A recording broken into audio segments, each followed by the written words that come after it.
minor housekeeping item first, which is that I need Mr. Bazan to move a motion that the study budget on the brief in the Middle East be adopted. The budget is $1,000 and was distributed to members on October 21st. Thank you, Mr. Bazan, for moving that. And thank you, Mr. Collins, for seconding. Any discussion? No discussion. Thank you very much. Yes. Don't you love democracy? It's in action. So yes. So I want to welcome to the committee both Mr. Ford, Chief Executive Officer from the Calian Group, and Mission Control Space Services, Mr. Ewan Reid, Chief Executive Officer. I'm sure our very esteemed new clerk, Mr. Bourgeau, has briefed you on the procedures. So each of you has 5 minutes. So let's start with Mr. Ford, and then we'll go to you, Mr. Reid. So look forward to what you have to say.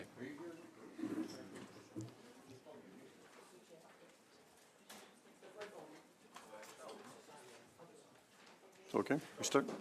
Yeah. Thank you. Good afternoon. Bonjour, mesdames et messieurs. Good morning, ladies and gentlemen. It's a great pleasure to be here today to present my comments. Holding hearings on this important topic, and I look forward to today's discussion. As mentioned, I'm Kevin Ford, CEO of Calian Group. I'm also the Vice Chair of Space Canada. Calian, if you don't know, is a Canadian company that designs, builds, tests, and installs ground stations, builds custom components for space, provides custom software integration, and delivers 24/7 satellite flight operations. We deliver ground stations for a wide range of satellite applications, including Earth observation, synthetic aperture radar, and satellite communications. We have manufacturing facilities in Saskatoon and Regina, Saskatchewan, Ottawa, Ontario, and Vaudreuil-Dorion, Quebec. Calian delivered 35-meter deep space antennas for the European Space Agency as part of the Rosetta mission to fly a probe to a comet hundreds of millions of kilometers from Earth and then land on it. For NASA, we've delivered 12-meter antennas for the Very Long Baseline Interferometry program to determine Earth's place in the galaxy relative to space bodies. For the Canadian Space Agency, we've delivered satellite flight operations to make sure that Canada's satellites are on time and on target for the mission they're delivering. And finally, we've delivered landing stations for Natural Resources Canada.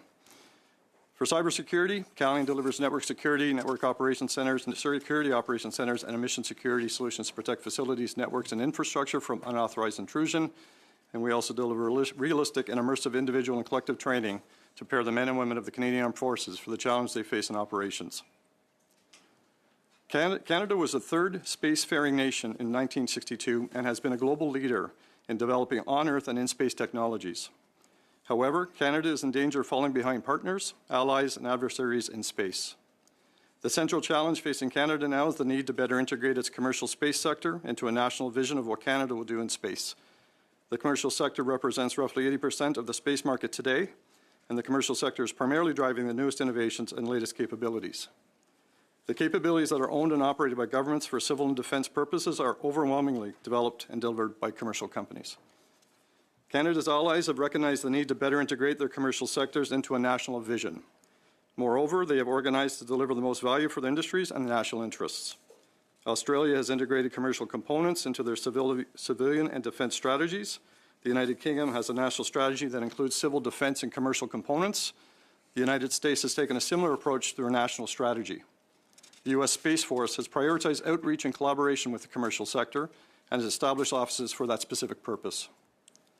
In Budget 2024, Canada announced the formation of a National Space Council to better integrate civil defense and commercial sectors. This is a very positive step. A National Space Council should move forward with a similar approach to that of our allies and provide a vision with priorities for connecting the commercial sector to the national strategic objectives. Canada risks falling behind nations that are taking a deliberate approach to implementing a national vision. Defense procurement in Canada takes too long and is frankly no longer fit for purpose in a digital area. The duration of the process often means that a capability defined in RFP is no longer the most current by the time it is procured. In space, development cycles are faster than procurement. Without fundamentally changing defense procurement for space programs, Canada risks procuring yesterday's capability tomorrow. Improving dialogue between defense and the commercial sector would be a positive step in accelerating procurement. The RFP process of procurement, by definition, assumes an outcome, the one defined in the RFP. A better approach for Canada would be to define the problem that Canada is trying to solve and engage with the commercial sector and discuss how the problem could be solved with existing technologies or technologies that would be available soon. This approach would dramatically shorten the lag between definition and an in-service solution. The growth of dual-use technologies in space, where there are civil and defense applications for the same technology, means that new technologies are constantly being made available. To maintain a technological edge over adversaries, Canada needs to move faster in moving from concept to in-service capability. The new defense policy, our North Strong and Free, outlines Canada priorities for NORAD modernization. Canada's relationship with the United States is its most important relationship, spanning culture, economy, and national defense. The NORAD modernization programs are the right ones. Things like cloud-based C2, Arctic satellite communications, over-the-horizon radar, surveillance of space, surveillance from space, and cyber or quantum are essential, but they're simply not moving fast enough. We know that some of these programs are not scheduled to be operational until the mid-2030s. This is simply too long to modernize the capabilities that are vital to Canada's contribution to the Canada-U.S. relationships. In conclusion, Canada's space industrial base is the driver of innovation for space in Canada. Government has a vital role to play in managing the civil and defence enterprises, and it should be better integrate the commercial sector into the national vision. This means more clearly stating what Canada wants to do, making the commercial sector part of that, and connecting the commercial sector to the defence sector in a more deliberate way. That concludes my remarks, Mr. Speaker. Mr. Ford, Mr. Reid, 5 minutes. The opportunity to appear before this committee. I am Ewan Reid, founder and CEO of Mission Control, and a member of the board of Space Canada. Mission Control is a 100% Canadian-owned, 10-year-old startup headquartered here in Ottawa that develops advanced technology for space missions. In particular, our solutions are used for operating robotics and advanced payloads in space, and AI in space. Our technology will be used to operate 3 lunar rover missions upcoming in the next 12 months alone, with customers across 3 continents. To our knowledge, we're the only Canadian-owned company to contribute hardware for a lunar rover mission. We are also the first organization in the world to send deep learning AI to the moon. Beyond rovers and exploration, our AI technology is also applicable for Earth observation and space domain awareness applications. Last year, we uploaded the deep learning AI algorithm to a European Space Agency Earth observation satellite. Most recently, we've just announced Canada's next giant leap for AI in space, a mission we've dubbed Persistence. Enabled by a financial contribution from the Canadian Space Agency, the Persistence mission will demonstrate the power of robust and resilient AI for on-orbit processing to preserve bandwidth, enable rapid decision-making, and improve our knowledge of Earth. This is a huge paradigm shift. AI has been used for years to process the massive amounts of data that are generated in space, but this is being done here on the ground. Operators spend millions every year to downlink all that data through a ground station, and then intelligent processing is used to produce actionable insights. With Persistence, we want to move that intelligence to the edge, deploying the AI in the spacecraft itself, and so downlink insights rather than raw data. Not only will this save space operators millions of dollars every year, it will save time that is so critical in defense and security applications. In fact, it even enables using spacecraft in ways that wouldn't be possible without intelligence on board. Things like operating spacecraft in close proximity to other spacecraft. Many of these use cases are highly relevant to space defense and are capabilities that Canadian adversaries are working on. Before we can usher in this new era of AI in space, we need to demonstrate that it will work. This is why the Persistence mission is so important. By conducting a year-long demonstration in orbit, we can prove that AI can be a resilient, trustworthy tool and be positioned to license our platform to capture a share of what is predicted to be a $1 trillion industry in the coming decades. This market opportunity is key for us. However, to tackle it, we're competing with well-funded international companies that are moving fast and, most critically, are working closely with their governments. While we've benefited from significant R&D funding from the Canadian government, and have been supported by organizations and programs like NRC IRAP, EDC, BDC, and others, Canada remains a challenging environment for companies trying to compete internationally. Canadian firms like mine need more than moderate and intermittent R&D funding. We need the certainty of a long-term plan from and partnership with the government. We need to be able to move from R&D and demonstrations to selling our technology and services to government. Around the world, leading space nations work hand in glove with our domestic industries. Whether in China or the USA, foreign nations are anchor customers for their space industries, procuring services in ways that companies want to sell them, enabling industry to be more competitive and to raise capital. Innovation in space, robotics, and AI is moving rapidly. Canada and Canadian firms need a way to leverage innovation quickly so that domestic industry can provide for the needs of Canadians in a modern and evolving world. A world with increasing geopolitical tensions, climate change, and this rapid technological advancement, particularly in the space domain. The availability of private investment in Canada is far smaller than in the US. If Canadian firms could sell more reliably, quickly, and efficiently into the government, it would allow the space industrial base to raise capital, continue to advance, demonstrate, and commercialize key technologies, and compete internationally. Beyond competing internationally, empowering the domestic industrial base ensures sovereignty over space capabilities. Canada must have the ability to support the full life cycle of space programs from design and build to launch and operations. Without this, the Canadian Armed Forces and Canadian citizens will be beholden on foreign nations for critical infrastructure that underpins everything from communications and Arctic sovereignty to forest fire monitoring and fisheries. Canadian firms have been leaders in AI, in space, in robotics, but we are at risk of falling behind without a way to sell these capabilities to the Canadian government at the speed of innovation. Those close my remarks. Mr. Reid. Mr. Stewart, 6 minutes. Thank you, Mr. Chair, and thank you for being here today. You mentioned our launch capabilities. Can you just describe to me what are our current launch capabilities in this country? Currently, there is no launch capability that we have as sovereign as Canada, but there are programs and mission control launch in Halifax that's actually starting a launch capability, and another that I'm aware of. So right now, there's no launch capability, but two that are in progress to actually launch, I think, in the short term. Okay. I've been talking to some other people in the space industry this week, and forgive me, I'm new to the topic, but we talked a little bit about National Space Council and its makeup. I'm wondering about, there was some concern with the makeup of the council and how that council can get things done.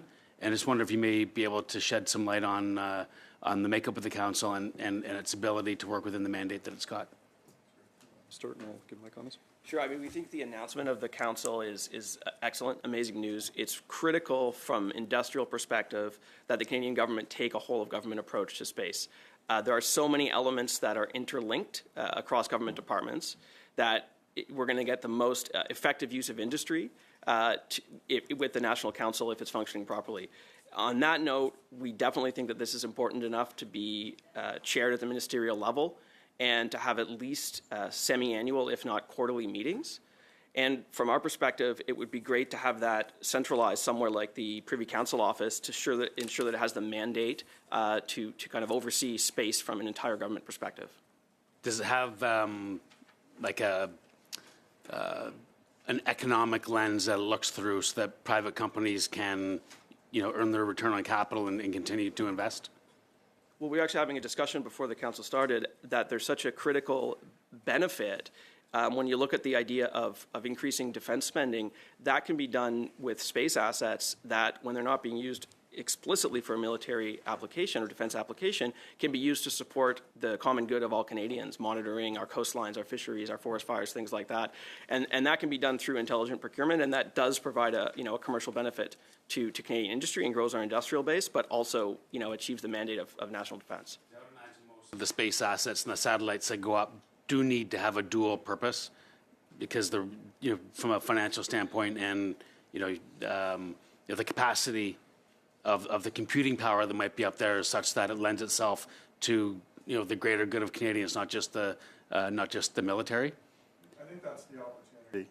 The power and what's being launched today is definitely got capability to do exactly what you just said, dual use, and I think be economically feasible from a government perspective, but also, as my counterpart has said, have dual use capability both in defense and commercial applications.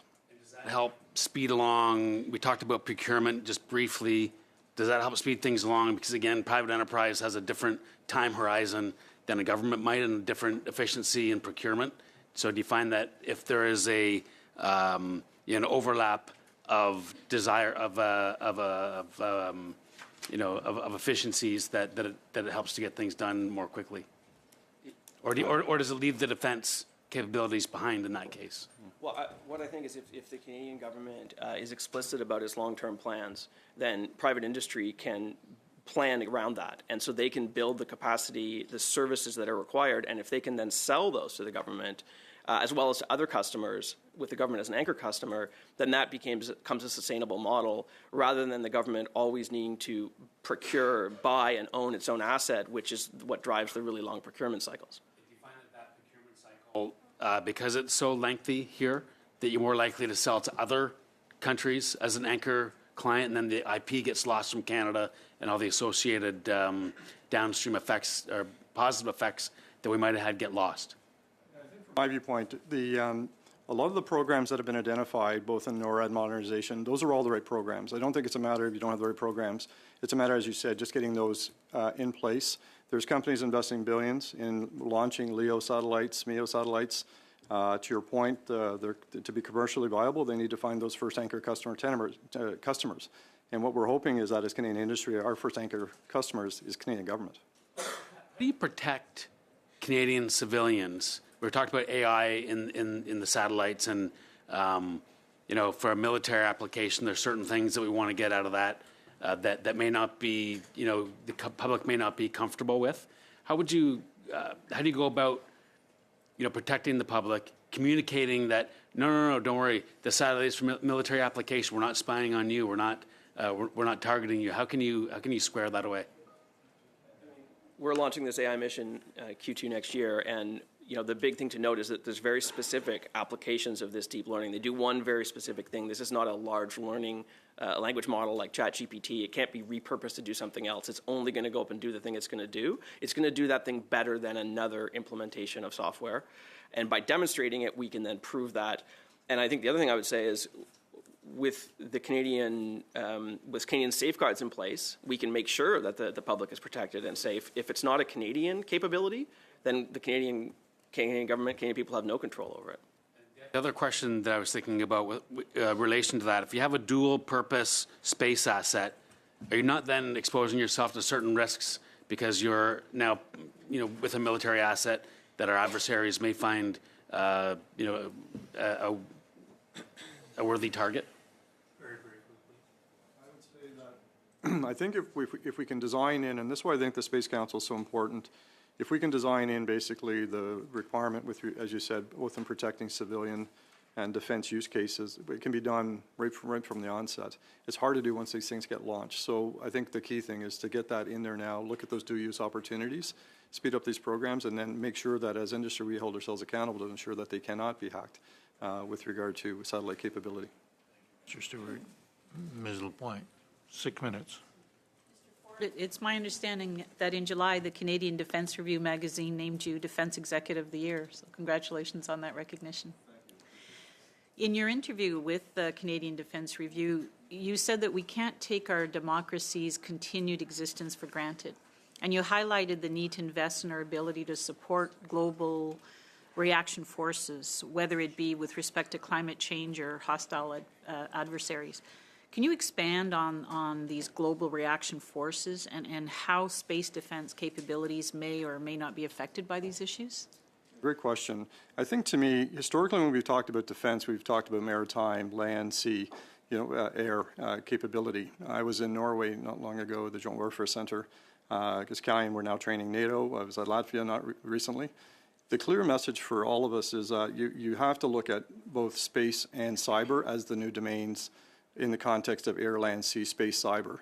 So from my viewpoint, what I was trying to refer to there was that the problem is only getting more complex in the context of the pace of innovation across all of those domains. And when you look now at a war or war fighting, you've got to address all of those domains to actually be capable. So what I was trying to address there is that it's all of them. It's not just any one specific thing. It's all those things need to be considered now as you look at a space policy and a defense policy. What is your advice around what emerging threats in the space domain do you believe Canada should prioritize? How prepared are we to counter challenges such as anti-satellite weapons or space debris that could impact both military and civilian operations? Perspective, you want to jump in? I think this is where we have to I think this is where we have to be talking to our allies with regard to how do we collectively, whether it's NATO, NORAD, build those capabilities in? I don't think it's the Canada-only solution. I think national defense is well positioned to work with its allies in the context of how do we now plan the next generation of defense with regard to satellite and operations. I think those discussions are happening. Again, my worry is just on the pace that these are happening. And I think, again, working with our allies on a joint approach, I think, is going to be critical to address that question. I would just add that the technological capabilities that enable a lot of things related to this, if you're going to go up and service a satellite, the technologies for that could also be used to dismantle a satellite, to take a satellite, move its orbit, or somehow damage it. Those technologies are, by and large, very much on the cutting edge, and they're being developed by startup companies. And that startup ecosystem, we therefore want that to be domestic so that we can have that sovereign capability, at least certain elements. Not to say that we don't work with our partners, as Mr. Ford mentioned, but we do want to make sure that the technologies that are being advanced are not only being done in Silicon Valley and other places around the world, but they're also being done here in Canada. Statement, Mr. Reid, you indicated that the space sector is rapidly growing and that the competitive domain with technology development for space applications is advancing exponentially, including with AI. And your company's Spacefarer AI platform is a driver of the innovative persistence mission. And one of the things you talked about in the launch of that project was proving that AI can be trustworthy and can be used in all sorts of upcoming applications.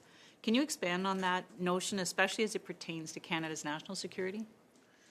Yeah, sure. I mean, I mentioned earlier about the specificity of the kind of algorithms we're talking about. So this isn't the kind of technology that could be adapted to do something else. So there's not that kind of big downside risk that we hear in the media talking about AI, taking over, so to speak.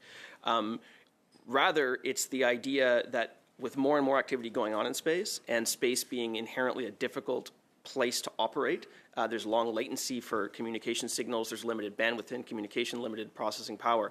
Therefore, the more intelligence that you can put on a spacecraft, the more things you can do. And so we're talking about commercial space stations taking over from the International Space Station. How are you going to build those with robotics? Are they going to be automated? They probably have to be.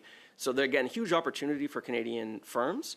And we need to make sure that they are staying here, that they're in Canada to take advantage of that opportunity.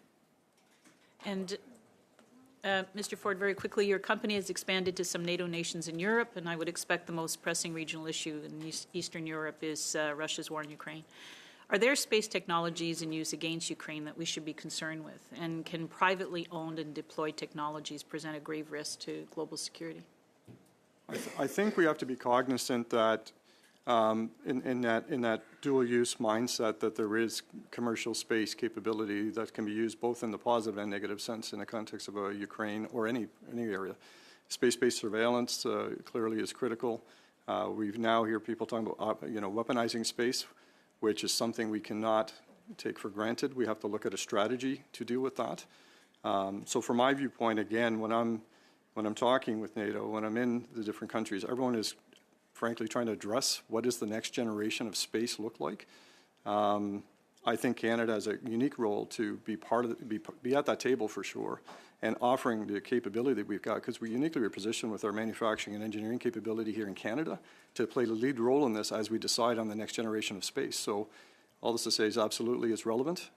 I think Canada has a unique place at that table, and I think we just need to make sure we rise to that challenge.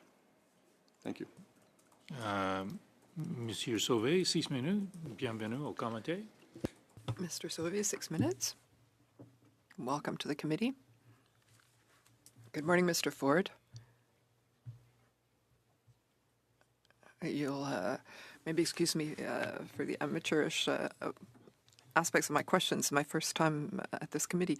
So I will be talking about the intersection between economic development and national defense. So could you tell me a bit about your business? I think you said that you have facilities at Vaudreuil-Dorion. Could you talk about the number of employees, the impacts, economic aspects of your businesses in that sector? In Quebec and Vaudreuil specifically, if I understand the question. Right now, that unit is actually developing a lot of the work that we're doing with NASA with regard to deep space exploration. We've done antennas there. If you ever drive by there, we have a 12-meter full-motion antenna by the highway. Right now, it employs about 40 people, and I see great opportunity for that to expand as we look at some of the bid pipeline we have right now for new space capabilities. So it's a key part of our supply chain within the context of space, and we're looking to grow that. Est-ce que votre entreprise Does your business benefit from the ecosystem? Because we know that Montreal is a central place for aerospatial industry, not only in Montreal but in the world. Does the consolidation of this by public policies to the advantage of your business? If you look at our presence in Quebec specifically, we have Vaudreuil, but we also have people in Saint-Hubert as well at the Canadian Space Agency. I would say we have not leveraged as a company, frankly, the local ecosystem. We've been pretty independent, and we're looking at how we do that as we grow. So right now, we're getting the support that we need, but more importantly, the key element of that is, Mr. Reid mentioned, is access to innovation dollars and continuing to grow our presence there with mandates, ideally from the Canadian government, to develop new space capability out of Quebec. Dites-moi, Monsieur Ford. Could you tell me, Mr. Ford, on May 6th of this year, Mr. Greenlee of the MDA Space Business said this, I'm quoting, Canada has accumulated delays in terms of the capacities of spatial military activities, knowing that by 2040, the portion of your industry in the global economy could be up to 1,000 billion. Are you not worried about this? Do you agree with Mr. Greenleaf? The opportunity in space, if I understand your question properly, the opportunity in space is significant in the context of the space economy. It's both from the context of dual-use technologies, from a defense perspective, and organizations like MDA, Telsat, Calian are playing in that economy. So I would say that I believe that Mr. Greenlee is right in the context of his comments. As Calian, what I control is what we're dealing with at Calian. And I can tell you right now, we're excited by our space opportunity. We're excited by what we're seeing globally. And really what I'm hoping and why I wanted to be here today was just to echo in that our pace, working with government, we like to see that speed up so that we can actually make sure we're leading the charge and not following the world on this. And I think we have that, again, I think we have a unique opportunity there to do exactly that. L'économie canadienne, et puis vous... The Canadian economy, and you see the newspapers as I do, is suffering from a productivity problem. Do you consider your industry as being a new driver of economic productivity, a way of generating products, value-added products that can strengthen not only the economy of Canada and Quebec and our aerospace industry, but also to improve defense? If that's the case, and how can the government support you and improve the prosperity of your industry? I want to reiterate that I absolutely believe that the space economy can be an economic driver in the context of Canada. I think it can be part, as we said earlier, that 2% of GDP with regard to defense. I think there's a unique opportunity there. I believe from a productivity perspective, I think we all face that as industry. How do you be more productive? We compete on a global stage, and I would be remiss in saying we've got everything figured out. We need to be more productive. We also need to look at the creation of STEM jobs. We need to look at all the industries that need that technical and engineering skills. So it can be better, but I think we are very good. I don't want in any way to indicate that I don't think we're ready to take on the global competition that we're up against. And for me, again, with the Space Council, what an opportunity to look at how to engage industry across the domains of government with regard to whether it's space, defense, civilian use cases, prioritize those and make sure that we're ready to step up to that challenge. And we are ready. And we just want to make sure we're aligned with you on those priorities. If we understand the priorities and the timing, we will be ready. And then we'll work with you on other programs and innovation, the whole kit to get there. But right now, we want to take a step back and say, make sure we're ready to have that discussion with you with a clear mandate on what it is that we need by when. Colin? 20 rapidement, Monsieur Ford. So very briefly, Mr. Ford, how does your industry benefit from our integration at the continental level in terms of the defense value chains? I think the more that we can integrate the value chains, as you said, as we can integrate the understanding of the role that space plays in those value chains. I would say that most Canadians, a lot of industry, we have to do a better job in saying what role space has in everything that we do every day, whether it's communications, satellite operations, coastal monitoring. So that's where, as Space Council, we want to be part of that discussion to make sure everyone understands the role space plays in the Canadian economy, as well as why it's so important to not take it for granted and continue to invest, not just for today, but for our future. We're going to have to leave it there. Thank you. Madam Matheson, 6 minutes. Thank you, Mr. Chair, and thank you to the witnesses today for your appearance. I kind of want to build upon what was already asked, but put a bit of a different perspective on it, in that Mr. Stewart had been asking about some of those dual uses and the security issues around there. We know that the government moves fairly slowly, unfortunately, in comparison to something as quick-moving as AI and that technology. We've heard repeatedly about the waning international cooperation in terms of space domain. The United Nations were working on agreements around the protocols on the UN Committee on the Peaceful Uses of Outer Space. That's had trouble. We've talked about that speed of artificial intelligence, the potential security issues. And I wanted to ask, like, how is that all coming together? Do you believe that that we're making enough space, or no pun intended, making enough room for, those internationally recognized guardrails? But in addition, Mr. Reid, you spoke specifically about the limited technologies or the limited capacity of what your technology does, but is there government regulations placed upon the use of AI? What do you face in terms of that? Do we need to do better? That was a very big question. There was a lot there. Yeah, I apologize. I think the topic of regulation is an important one, and I think it's not often that you would have folks, witnesses in industry, saying that we want government regulation. Here we go. But I think it is important that industry know how to operate in what is largely a new ecosystem, a new industry.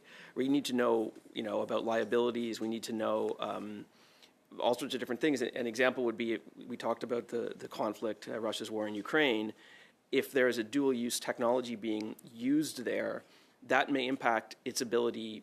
It may be a target, it may not be used. So how does that affect the civilian piece? Well, we need to understand what the laws are around that, the rules around that, right? And so similarly for AI, I would make the case that we need to be involved in AI in space in order to make sure that international norms are set with Canadian values, and that we can contribute to Five Eyes nations and our other partners around the world by having a seat at the table, and we can only do that by investing and by being part of the development.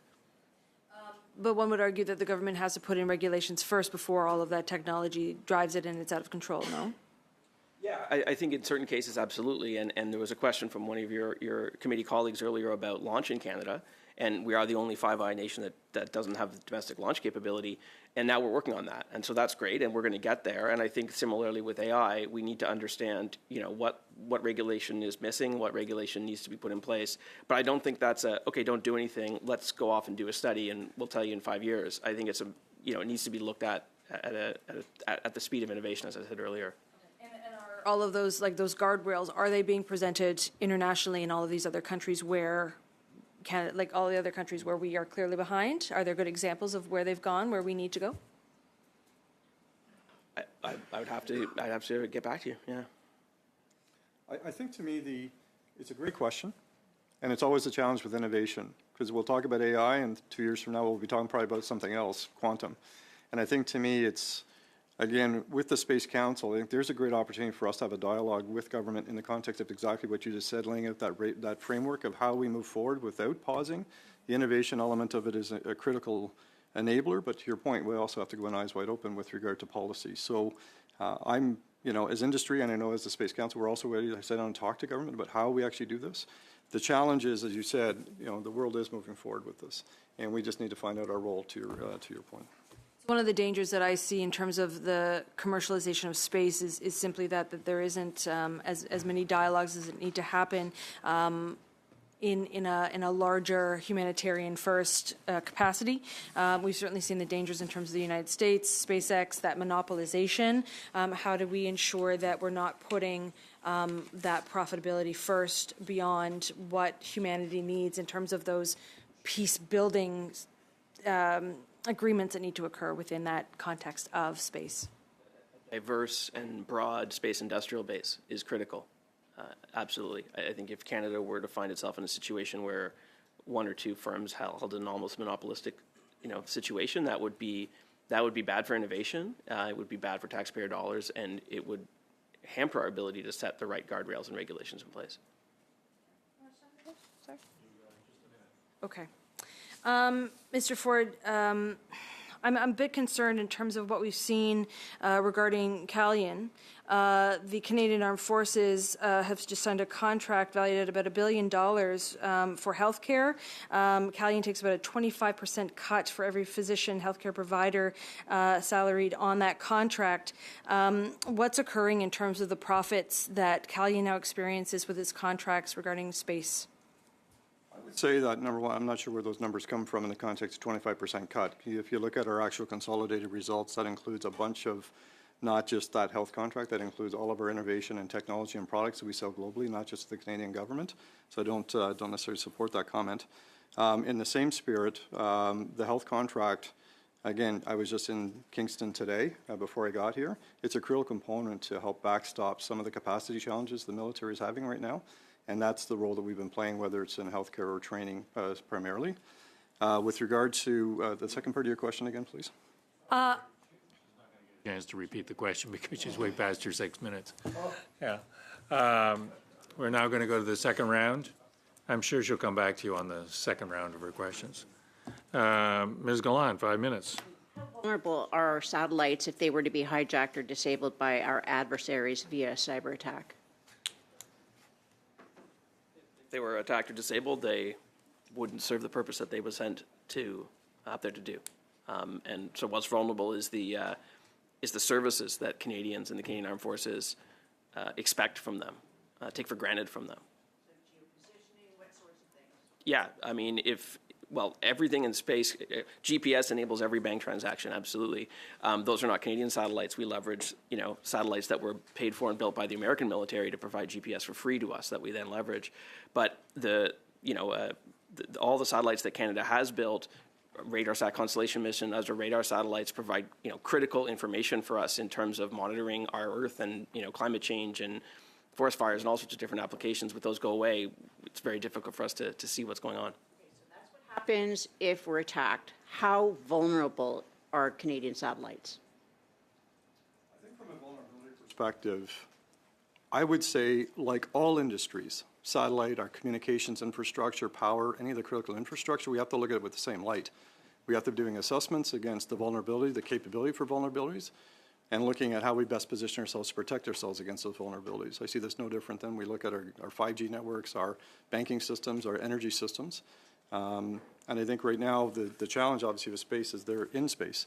So these things have to be designed and built in as we launch these new capabilities.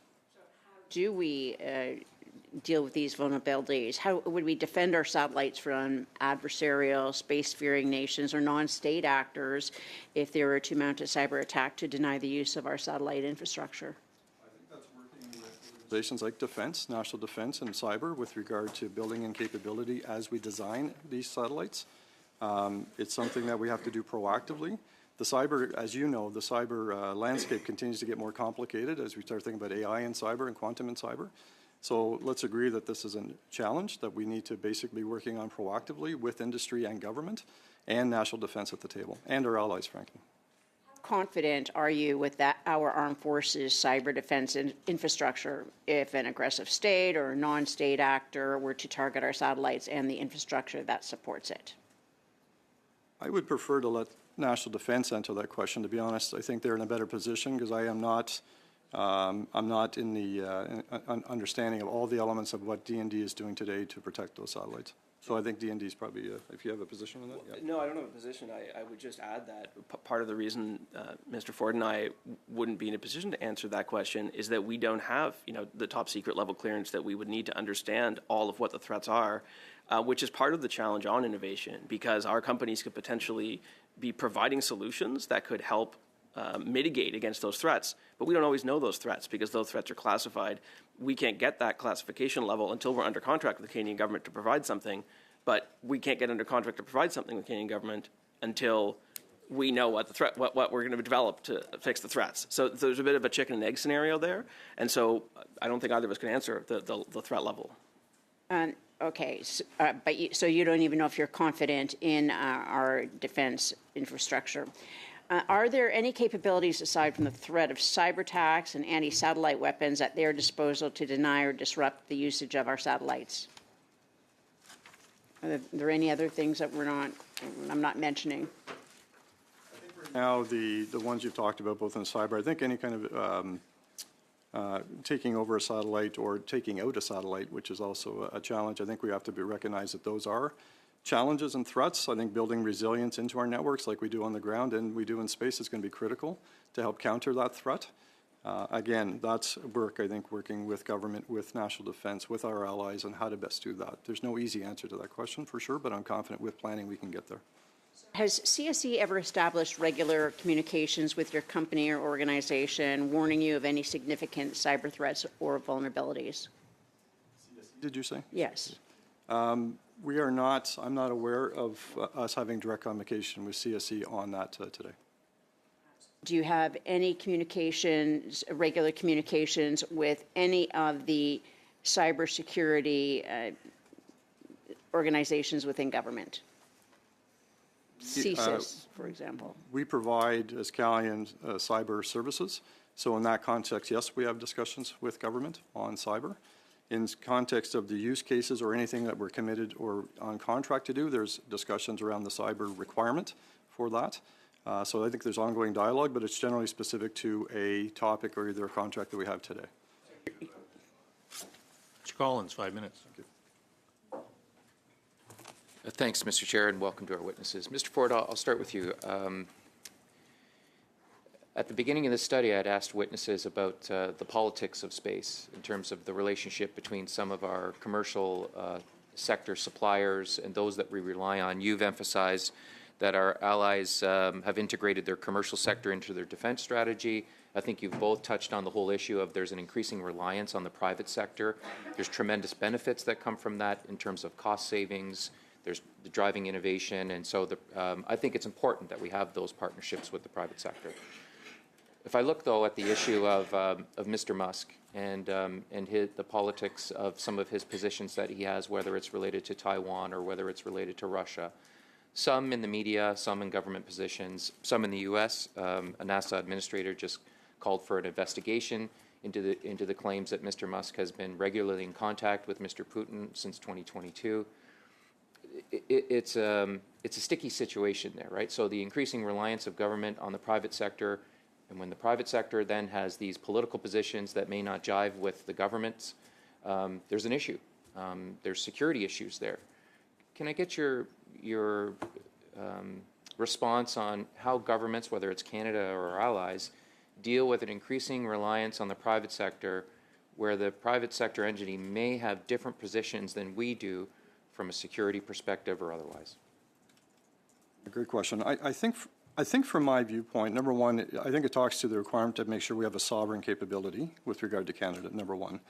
Number two is that I think the parameters of that relationship have to be very well documented up front and understood going into this, so we can't get into something where you're talking a use case that you kind of, something has happened that you said we don't understand why this is happening. So that relationship with industry well documented up front with regard to how we're going to work together, not just today, for many years, is critical at the onset of the meeting, not 10 years into it, at the onset of that relationship. And I think with that, then regular governance around the relationship with regard to how things are being run are critical, so that there's a check-in with regard to what is being done and are you aligned with regard to the service that you're getting per the instructions before the for the agreement on the contract. Of, I also forgot to mention that Mr. Bezos has been called out this past weekend for not providing an editorial opinion with, as it relates to endorsing a candidate in the U.S. election, and some are claiming that it's tied to his space activity with Blue Origin and former President Trump. Can you comment on those sticky situations that exist as it relates to the politics of space? I'm not going to state a position about my political leanings in this room. I think it's, as Mr. Ford said, I think that there potentially are ways where we can build in, elements of a contract, requirements around control flow within an organization. So Mr. Musk seems to maintain a lot of control over, say, Starlink. I'm going to turn it off, turn it on. I think there's ways that if a Canadian company was providing a communications service or a robotic service or something else in space, and the government was procuring that as one of the customers, again, ideally as a service, I think there's ways that the contract can say, we have the ability to make these decisions, not you as an executive, not you as a board or an individual person.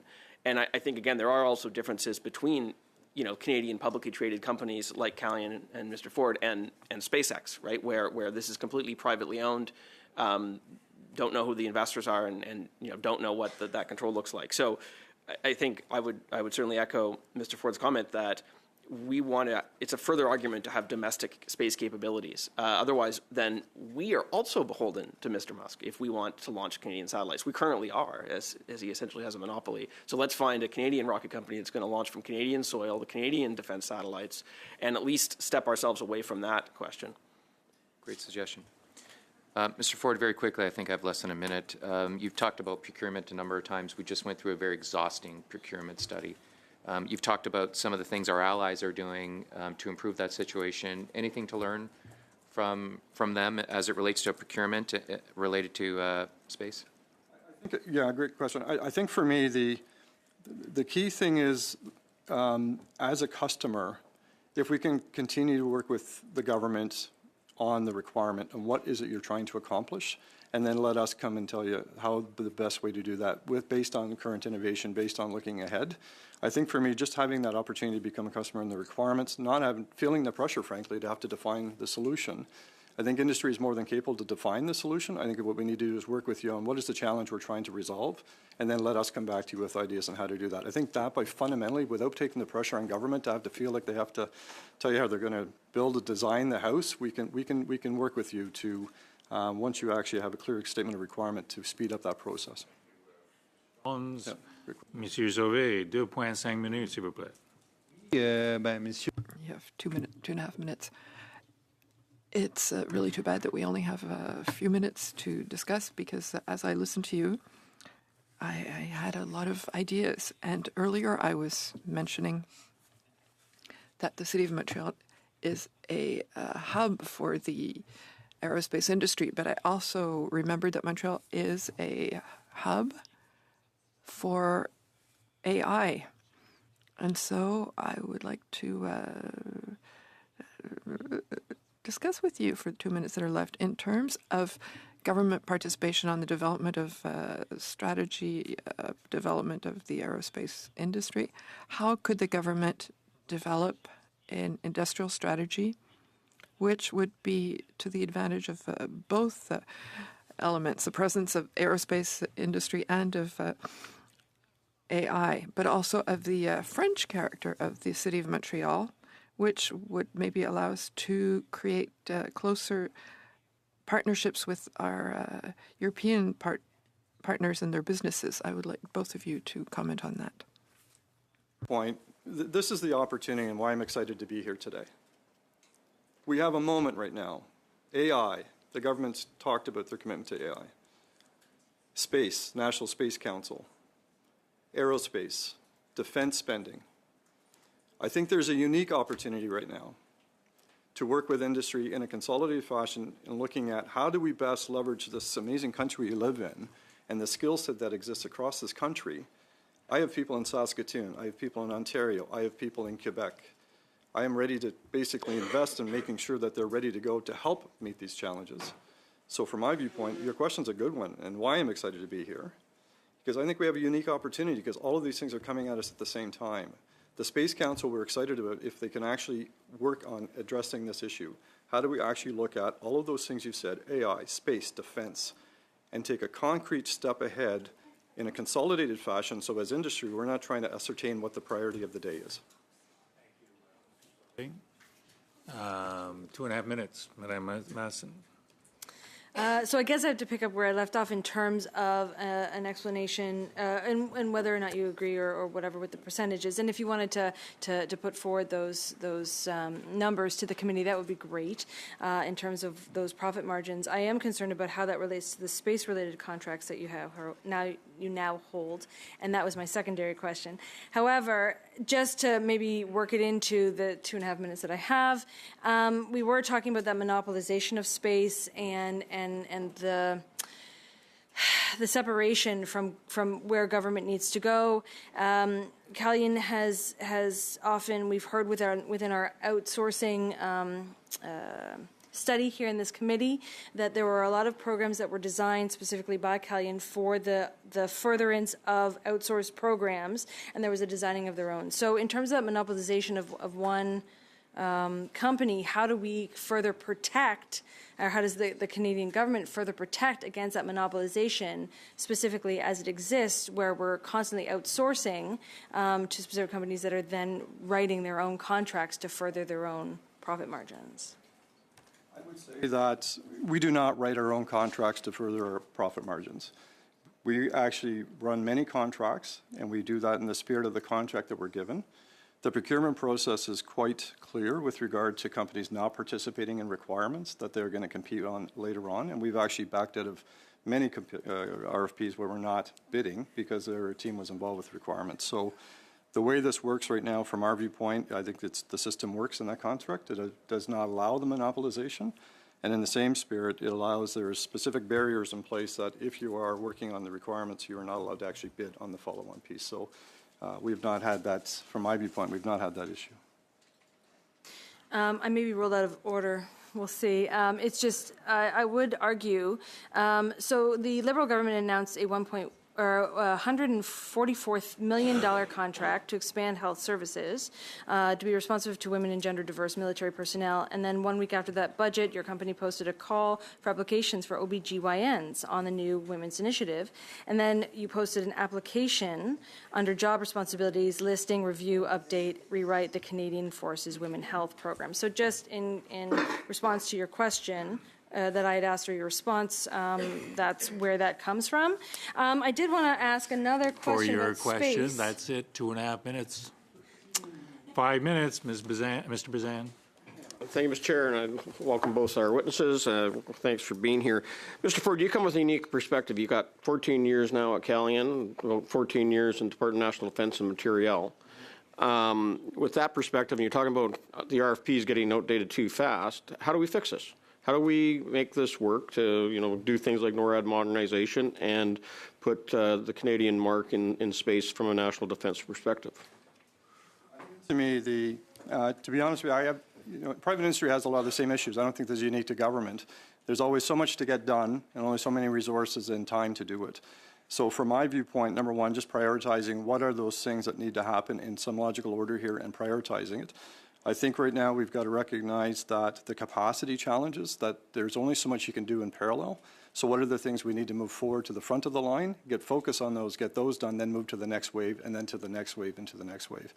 I think right now as industry, we are ready to go with regard to having those discussions. We think we are cognizant that the Department of National Defense is under incredible pressure with regard to the reality of pace of operations, whether it's climate change, Ukraine. So for right now, I think from my viewpoint, if we can actually just look what's on the table, prioritize that first wave, get the right resources in behind it, and procurement and commitment to make dates with regard to what needs to get done by when, I think that's a starting point. Right now, there's just... And where all the investments are and all the different projects and explorations that are taking place on different procurements, NORAD modernization, I think, would rise to the top of that, and making sure that those over-the-horizon radar systems are put in place, as well as the high Arctic over-the-horizon radar position. Now, you're saying the RFPs, by the time we release them, are already out of date. So do we employ AI to do, procurement and writing these RFPs, or what needs to change? From my viewpoint, that if we look at NORAD and modernization of the programs, again, with our allies in the U.S. specifically, I think sitting down again, looking at what are the initial capabilities that we need to get up sooner, I think that's a start. Again, the prioritization of that. Then the procurement process itself is how do we actually get that in place as soon as possible? That I know is not always easy because of the procurement rules, but on your Canadian industry, and I know that maybe you're not based in the radar system itself, that might be used over Horizon radar, but what about commonalities? The U.S. is moving ahead. Canada seems to be lagging behind. What about off the shelf, or like this is very developmental, I guess, in a lot of cases, about making use of the same type of programs and infrastructure the U.S. is using. There is, to your point, there are satellite networks being launched today that are opportunities. The government's made an investment in Lightspeed with Telsat. So I think looking at those opportunities of things that are already committed and how to, again, from a dual use perspective, actually use those with regard to that versus creating something net new, looking at our allies with regard to what's in place. If the urgency is now, which I think it is, it's a matter of what can we use that is either up in space or about to be ready in space to handle some urgent operational requirements, and then longer term build in the other capabilities through additional launch capability, other new satellites that are going to be required longer term. Looking at longer term, we look at, especially from the standpoint of what's important in Arctic sovereignty and protecting the threats that are coming at us over the top of the globe. What role can Canadian industry play in making sure that we have the right assets and infrastructure in space?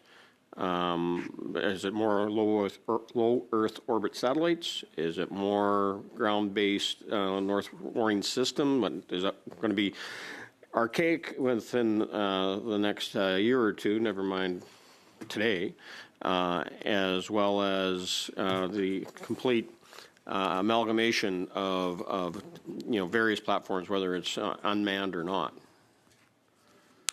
From an opportunity perspective, this is the opportunity because we have opportunity to create all of it. We have companies like Calian that can do a lot of the ground infrastructure, companies like NDDN and Telsat can build the pieces. You've got companies like Mr. Reed's company that can actually bring an AI component to it.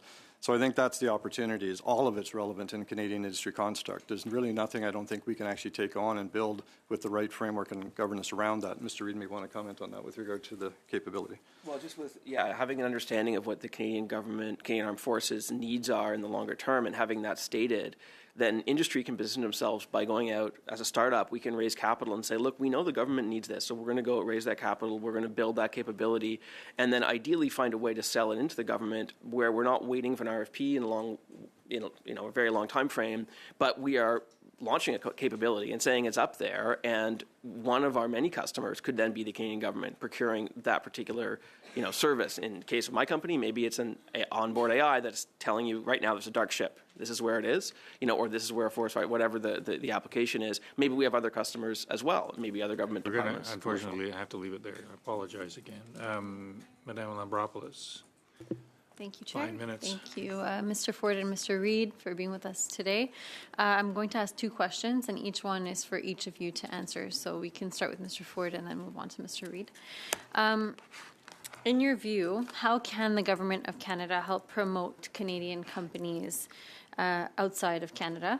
And what opportunities do you think are already there that we're missing out on when it comes to being able to promote you outside? I would love to see the opportunity to have the government promote Canadian industry. The best way to do that is to buy the solutions here in Canada and then become advocates, become the customer that says we're not talking about concept. Here's the reality of what we've done for the Canadian government. So from my viewpoint, it's a matter of buying local and then looking at how do you help us on the global stage with regard to becoming that customer reference that so many customers look for to say that it's not just vaporware, it's actually something that's operational today. I guess from my perspective, I think one of the many great things about Canada and our Canadian government is we do have a fair system, I believe, and that's awesome. But I think we sometimes maybe apply that broadly when we're thinking about international context. And so, in my opinion, the Canadian government can pick favorites in terms of picking Canada over foreign companies, and that's how they can support Canadian industry. And we see that in other nations where a nation will work with their domestic industry, and they'll be going out to meetings. They'll be going to business development meetings and partnering with, helping them sell to other governments. And I find in Canada we have a tendency, well, that's not fair to. We're picking a favorite here, but the thing is, if that Canadian company is the only Canadian company doing it, they're already maybe selling into the government, as Kevin said, Mr. Ford said, well then, why not then take a step further and go out and meet with other companies and say, hey, we can provide this to you, you're a partner, you're an ally, you need this capability as well. That would be really good, and I feel like we're not, from my perspective, I'm not really seeing that. Okay. Follow-up question to that question. Have either of you been invited by NATO to one of their, I know they showcase sometimes some of the technologies that are being made in different countries. Have you been invited to those, and what was your experience if so? From my viewpoint, we have been in contact with NATO for programs like the Diana program, the innovation program. Around the space specifically, I'd have to check. I don't think so yet. Right now, it's been more around more AI, some of the capabilities that are required in theater. So right now, no. We have had discussions with other organizations. European Space Agency is a customer for us today, for example. So we do have presence in that region, in Marsat. A lot of the companies that are based out of that area, where we have presence there as far as customers. But as far as NATO specifically, I don't think we've had detailed discussion yet on that topic. Thank you. And my last question, would you say that the biggest barrier to getting contracts with the federal government is the lack of communication between industry and the government, or would you say there are other obstacles that are bigger, and which ones are those? And if they're not bigger, which other obstacles that you haven't already mentioned would you want to mention here today? I could say would be intellectual property can be a pain point. And that can come in different ways, but we have experienced situations where we have contracts in place with the Canadian government, and there's various encumbrances placed on intellectual property, which make it hard for us to commercialize that further or even raise external investment because there's this encumbrance on the intellectual property. So that's also that's another consideration. I don't think so. I think right now, I've been in government as well. I've been on both sides of the fence. I know how hard it is to write RFPs and get through the process. And I would say right now that I want to re-echo that the procurement should support a timely delivery of innovation. And I think we all have to collectively look at what role can we do and what role can industry do better in the context of that goal. I think it's critical. And right now, we've talked about this. I've been doing this a long time. We've been talking about this for 30, 40 years since I've been around defense. What are we doing to give us timely access to innovation? I think that is something we all have to keep talking with government and industry and how to find mechanisms to do exactly that. Thank you. Both of you. Thank you, Madame Lambropoulos. This has been a really good conversation, and I'm sorry to have to bring it to an end. But before I do, the U.S. Department of Defense occasionally takes a position in a company just because they want to see how the technology is going to develop. I'm given to understand that the Canadian Department of Defense cannot do the same thing. Do you think that's a problem? That's how it would be interesting if government could take a more flexible and active kind of investment approach in critical technologies. They do, we've benefited from significant R&D funding through contributions, but I do feel like there are times where that could move more quickly, and it, the needs, the evolving and changing needs of the Canadian Forces could potentially be met by coming to industry and saying, hey, we need this and we need it right now, and working with them in a different way than, say, traditional procurement, right? It could be an equity investment. It could be something else where money is flowing and a capability is being developed and then subsequently provided to Canadian government, but without that long pole of procurement. I think for me, obviously, from a publicly traded company, that's a challenge for us. But I do believe the spirit of that, with regard to investing in innovation, investing in the Canadian companies that are here, we see, and it's not that there's no investment. There is investment in Canadian companies. There's between different programs. It's just now a matter of ensuring that that we can continue to compete against other nations that are continuing not only to invest, but picking up their pace of investment in areas such as space. So I want to reiterate that we are getting support from the government. We just need to continue to find those priorities and the pace of innovation with regard to how do we ensure we're there to meet the needs of the government for the future. Thank you again, both of you. It's been a really interesting conversation. So with that, we will suspend and then re-empanel as soon as possible. So thank you again.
We have with us two witnesses for our second hour. Mr. Gar Agolozli from Galaxia Mission Systems, Chief Executive Officer, and from Global Spatial Technology Solutions, Inc., all the way from Boston. Mr. Kolatz, thank you, both of you, for joining us. Each of you have opening 5-minute statements, and then colleagues, I think we'll have to shrink the questions a bit because I don't think we'll get through in a timely fashion. So maybe since Mr. Kolatz is farthest away, we'll call on him for his opening statement, 5 minutes, and I'll try not to interrupt you, but if we can keep it to 5, that'd be helpful. Thank you. Certainly. Good afternoon, everyone. Thank you for the opportunity to present at this committee. My name is Richard Kolich, and I am the founder and CEO of GSTS, a maritime artificial intelligence company that relies on data from various space assets to develop solutions which support global maritime risk and threat assessment, as well as optimization of the global supply chain. Our goal is to become NAV Canada of the oceans, ensuring maritime safety, security, and supply chain resilience for Canada and the world, since 90% of the world trade moves by ship. My primary activity in space was leading a team which developed the world's first dedicated global maritime monitoring satellite network, which were designed and built in Canada in response to U.S. National Security Presidential Directive number 41. This directive, issued after 9/11, was to develop an unclassified system to monitor all of the ships in the world all of the time to detect risks and threats from sea. Upon being invited to the committee, the first question I asked myself is, what is the committee looking for? As you know, the study mandate issues were as follows. Number 1, identify the current state of Canadian defense capabilities and programs. As I have been out of uniform for a while, it was clear to me that these could best be detailed by members of the Canadian Forces. Number 2, identify the international agreements and partnerships related to space defense. Again, a question best answered by those in government negotiating said agreements. And number 3, identify the impact of advancements in space on Canada's sovereignty and national security, a question to which I felt I could contribute. So here are my views on the third point. The assets in space are indispensable to our national security, commerce, and sovereignty, and our reliance on them will continue to grow. Space assets are used from coast to coast to coast to support communications and manage resources. Satellites are used to monitor the weather, the environment, and detect threats. GPS signals are used for all financial, transport, and location services. New developments in space technology, reducing costs and increasing capability, mean that there will be many more commercial assets in space, providing much more capability that Canada will definitely use for commercial, civil, and defense applications. So space is critical for Canada's economy, sovereignty, and security. My comments will focus on the protection of these and upcoming assets. So what form should this protection take? Defense against physical harm or destruction of space assets is one element. But if such an event were to occur, we are likely escalating to a very bad situation very quickly, and there will need to be many issues to address. The other defense to consider is a defense against non-physical interference of the data from satellites or the control of the satellites themselves, cyber and data manipulation attacks. These attacks are ongoing all the time, and we see the impacts across multiple sectors in Canada. To meet the occurrence of this type of activity, which is ongoing today, is much more probable than the act of intentional physical damage. The damage from these events can be as severe as physical asset destruction and would have a major impact on our economy and sovereignty. So my inclination would be to focus on protection solutions to deal with these issues. So how should one do this? This can be completed through improved satellite data encryption solutions, such as quantum key encryption, which is being developed in Canada today. Asset protection can also be supported through the use of AI signal and data monitoring to determine if attacks are underway, indicating alternate systems should be used or flagging the data is compromised. At GSTS, we do this to detect vessel pattern of life anomalies, indicating a risk or threat. Space defense is a multi-layer, complex activity. It needs to cover a range of threats from physical destruction to the much more subtle disinformation and deception tactics. It is not possible to cover all aspects by oneself. Canada frequently does well by focusing on a specific capability, developing a niche expertise, and offering that to our allies as part of a comprehensive, multi-layer space defense system shared amongst all. AI-based analysis of satellite-generated anomalies is a low-cost, high-value capability that Canada could offer as a meaningful contribution to a collaborative space defense network. Thank you. Mr. Golizi, I hope. Good afternoon, Mr. Chairman, honorable members of the committee. Thank you for the opportunity to speak about the critical topic of space within the Canada's defense domain. My name is Aurel Gargozli. I'm the founder and CEO of Galaxy Mission Systems, the Canadian manufacturer of intelligent satellites, headquartered in our beautiful Nova Scotia. At Galaxy, we are building advanced space intelligence platforms designed for both defense and commercial use. Our satellites process data directly in orbit and be blended with artificial intelligence to provide real-time insight and autonomous monitoring of Earth. Our approach is transforming space intelligence and driving innovation that benefits both national security and our critical infrastructure. Space technology is critical to our national defense. Space assets enable intelligence gathering, communication, precision navigation, which are all vital to protecting sovereignty, enhancing our warfighting capabilities, and securing Canada's critical infrastructure. The deployment of space-based technologies is happening faster than ever. Yet traditional long-cycle space missions cannot meet the fast-paced demands of modern defense needs. To remain competitive, Canada must adopt more agile and responsive space capabilities, minimizing the time from identifying the gap to deployment solutions into orbit. The rise of new space businesses is key to meeting these challenges. Smaller, more agile businesses can deliver novel solutions and services faster and more cost-effectively, allowing Canada to respond rapidly to evolving defense needs. The U.S. priorities framework underscores the need for resilient and responsive space capabilities, which parallels Canada's growing need to enhance its space operations. As space becomes contested domain, the framework stresses protecting space assets, fostering innovation, and strengthening national defense through public and private collaboration. Canada must do the same, developing independent launch capabilities, investing in new space companies, and ensuring seamless integration between Canada's defense and private sector. This means using domestic procurement vehicles to propel national companies, which will expand Canada's space capabilities, grow our export portfolio, and create space sector's jobs here at home. The Canadian Space Agency has been a vital leader in this area, supporting innovative solutions in the scientific and commercial space markets during early stages of research and development. Many of each applications expand into defense market with strong dual-use capabilities. We must expand our support to the Canadian Space Agency to ensure it remains competitive in responding to our domestic space growth needs.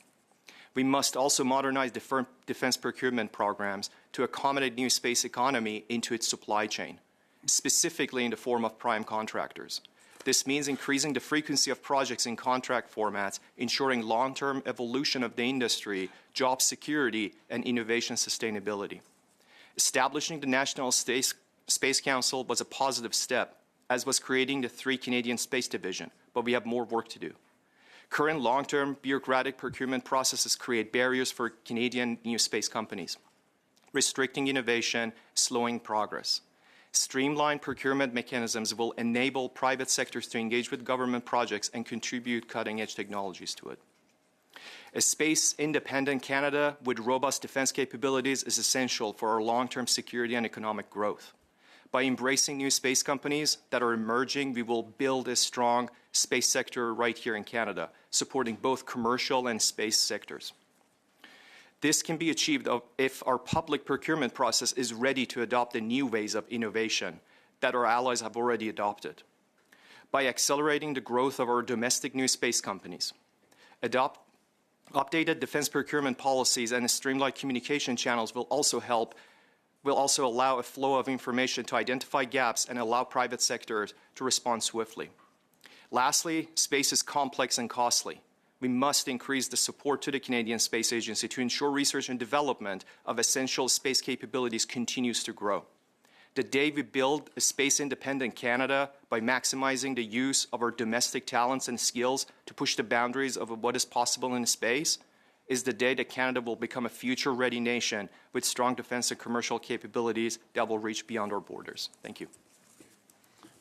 Colleagues, I don't think we're going to make it through in full rounds, so the first round we're going to shrink to 5 minutes and go from there. Mr. Stewart, 5 minutes. Thank you, Mr. Chair. Thank you to our witnesses that are here today.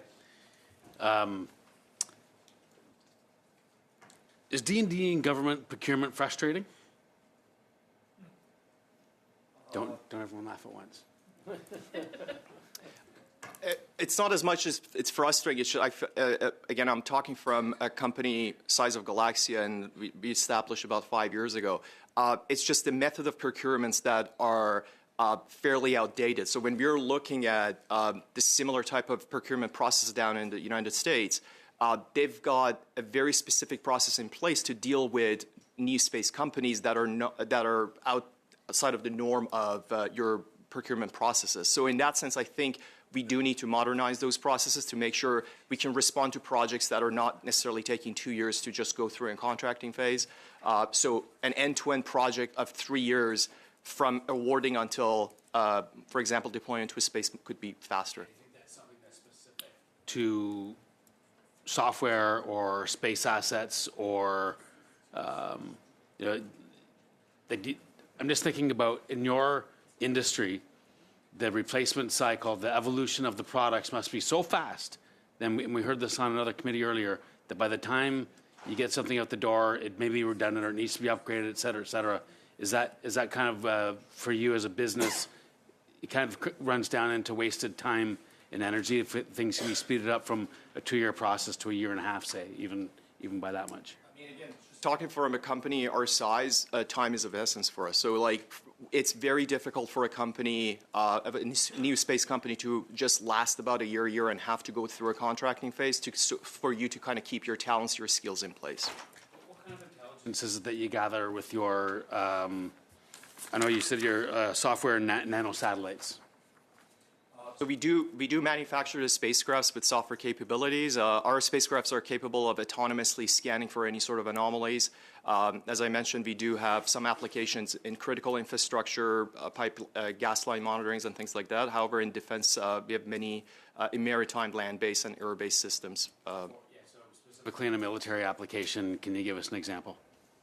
For instance, we can look for over a vast area of land and look for any sort of construction that is happening over a continent. Do you contract your services out to foreign nations? Not now. Not yet. Next question: What actually classifies as a nano satellite? What kind of size of vehicle are we talking about? It's the standard of spacecrafts that are usually under 25 kilograms. It can go anywhere from 1 kilo to 25 kilo. It's just merely the size and weight of them classifies them as nanosats. Do they launch on missions with other with other payload? Usually, yes. Because of their size, they usually are launched as a secondary payload on, let's say, Falcon 9 mission. And it's called a ride-share mission, so they go up as a ride-share mission.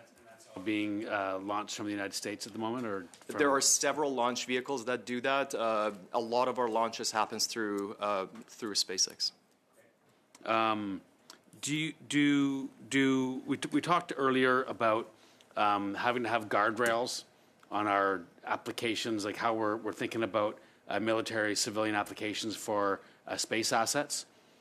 And I want to ask you this: if our adversaries like Russia and China have no guardrails, not the way we would have guardrails, would you think it would make sense for us to restrict our applications to put us at a disadvantage versus our adversaries? That's a tough question. I mean, we also see that with their launch vehicle capabilities as well. The type of fuel that are being used, the type of reorbiting methods and protocols that are used.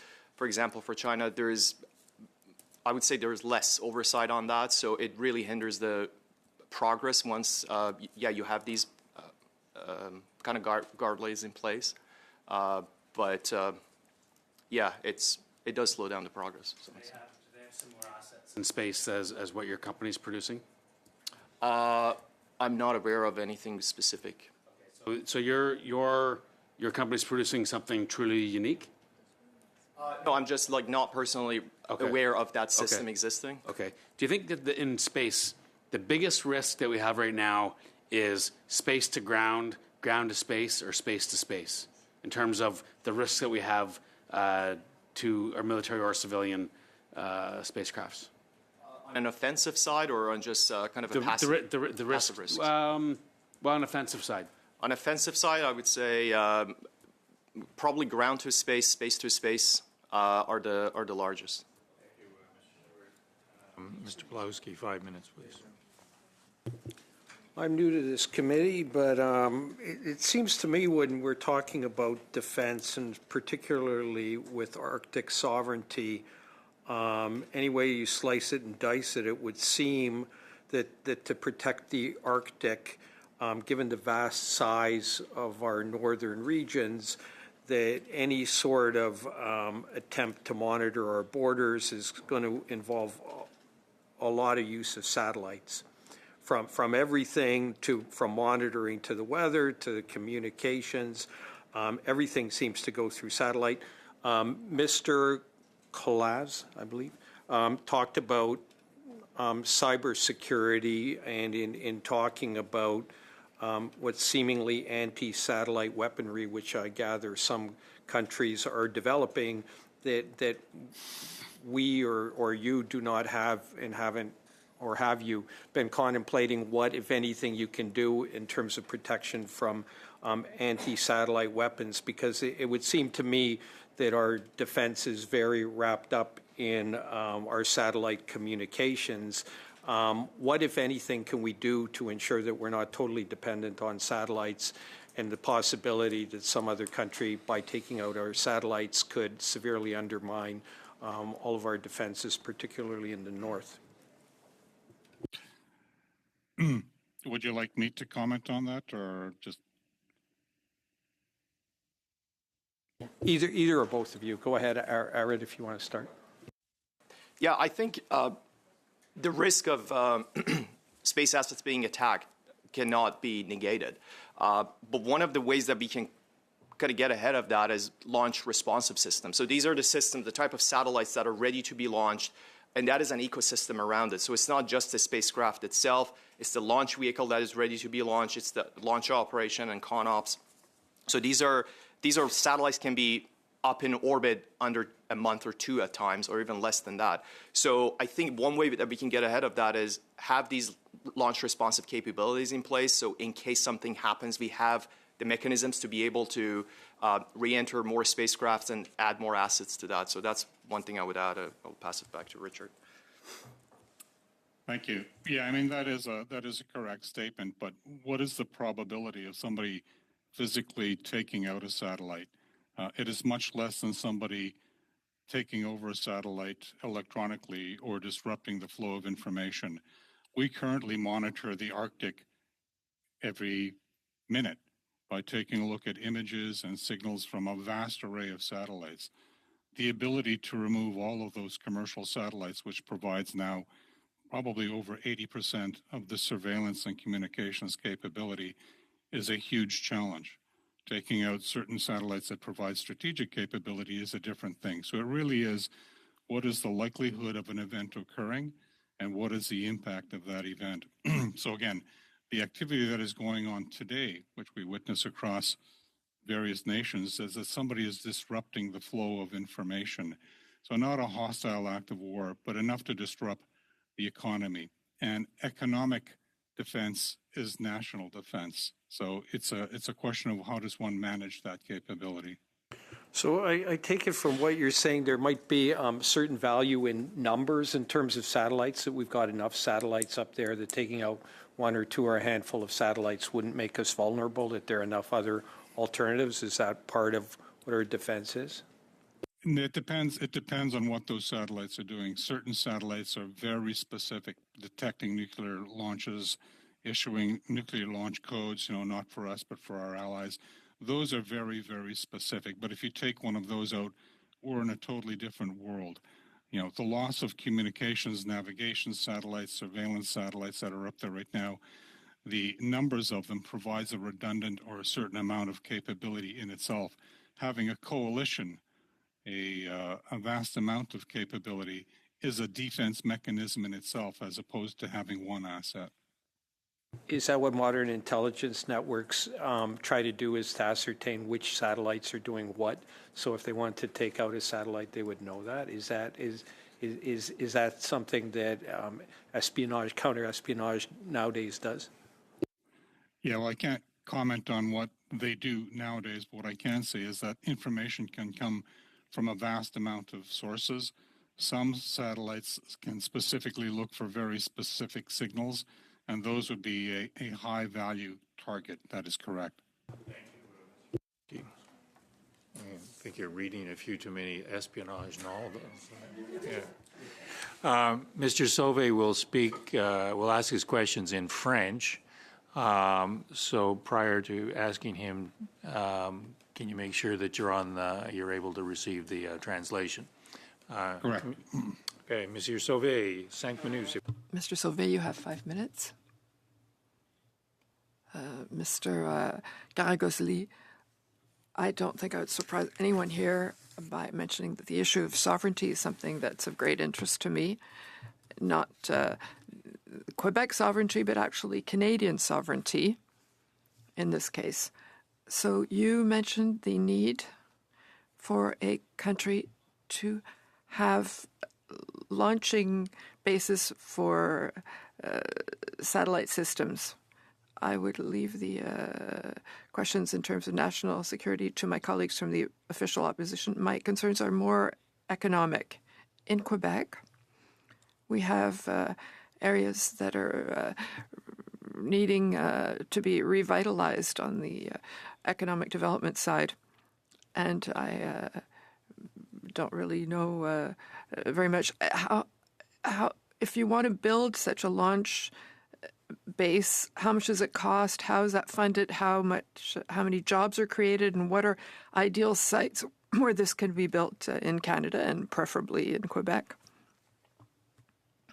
Yeah, I mean, being from Nova Scotia, we have the Maritime Line Services as an example that is working to build that sort of capabilities in Nova Scotia. But what it boils down to is very simple. We're very lucky to have 3 coasts around our nation. And just imagine if we did not have that opportunity, if Canada was a landlocked nation, and how much burden that would cause for us in this day and age. So the way that space is moving forward, at some point we're probably moving to a position that rockets might even carry cargo around, let alone putting spacecrafts in orbit. So it is very important for us to have that sort of capabilities, not relying on other nations to get us into that medium, which is space. We do not have currently. As I mentioned, a lot of our launch capabilities right now relies on other nations, so either launching from US, there are companies launching out of India or out of Europe. So we do need to bring that back home. I cannot make any specific comments about other locations that exist. That's outside of my expertise when it comes to choosing launch locations. But it is a very kind of a tricky subject to be able to find those locations that you are able to build a spaceport. But yeah, as far as the capability goes, that's something we absolutely. How many jobs would it generate for the operations of the place? And I imagine that the salaries are above the average salaries. Being a spaceport is a very complex task, and you have people anywhere from underground firefighters and technicians all the way to engineers and flight operations teams. So this is again a very complex project. But as you can imagine, like I really draw the similarities to having a naval port in your city or in your province. So it will bring a lot of jobs, no matter where that system is. And if you have traveled to, let's say, Florida. If you've seen the spaceport there is an entire economy built around that. So that is something that is going to happen, but yeah. D'avoir des installations portuaires. So having port facilities, but not necessarily railway facilities.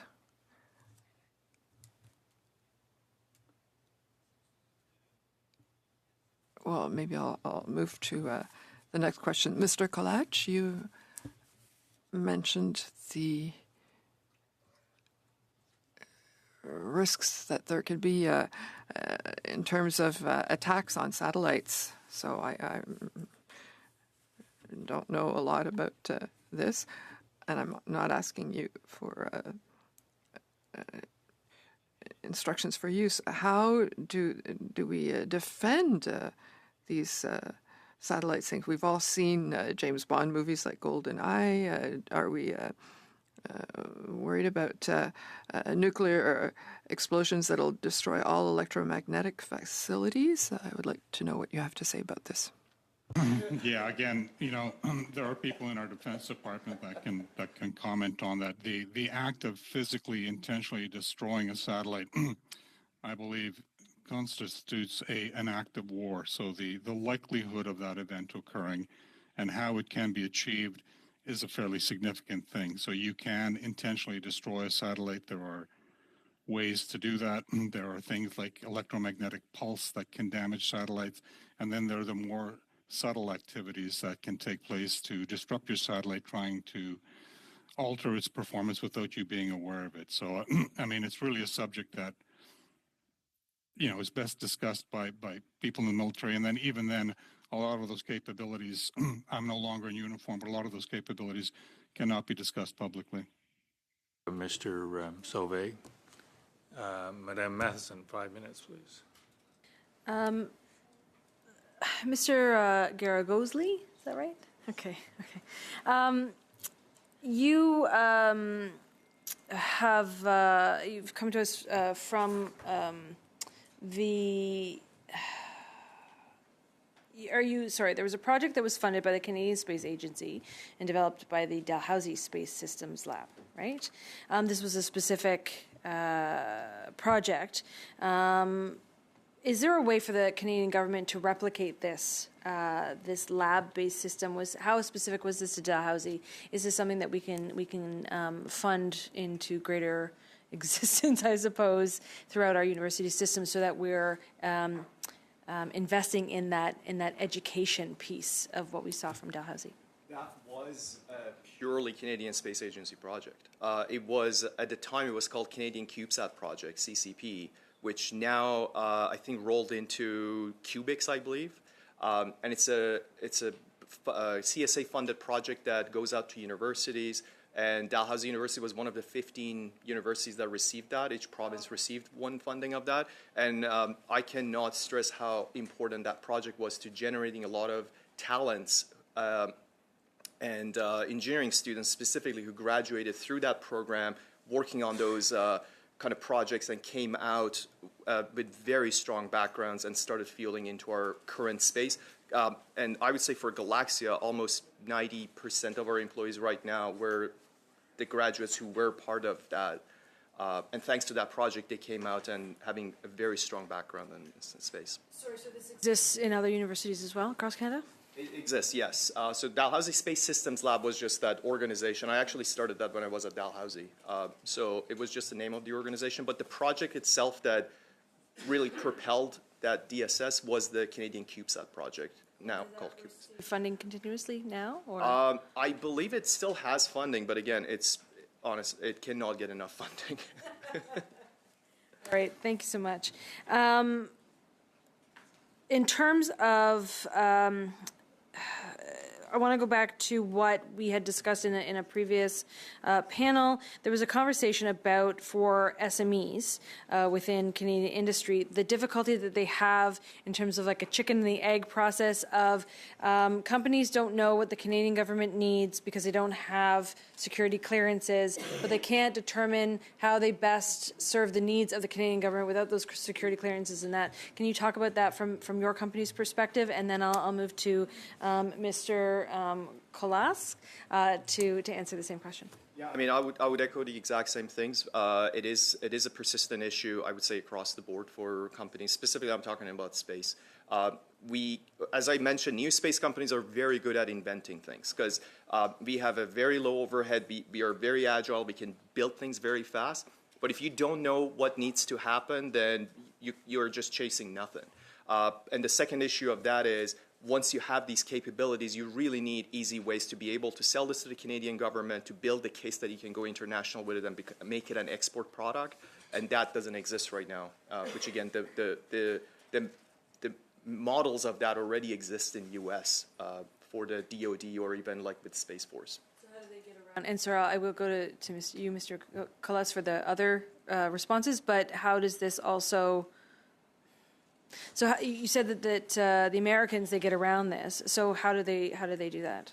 I'm not saying they specifically get around it, but again, they have built a very specific mechanisms to work directly with SMEs as opposed to like Raytheon and Boeing and Lockheed. So they've got their own kind of thing going on. But they have specific security issues as well, right? Even maybe bigger, but they don't deal in the semantics that we do. Is that? I would say so, but again, they have different mechanisms in place that is more fitted for SMEs than bigger corporations. Sorry, Mr. Kalas. Sure. I mean, from our perspective, the reason I decided not to continue building satellites was to focus on developing applications that extract the intelligence from those satellites.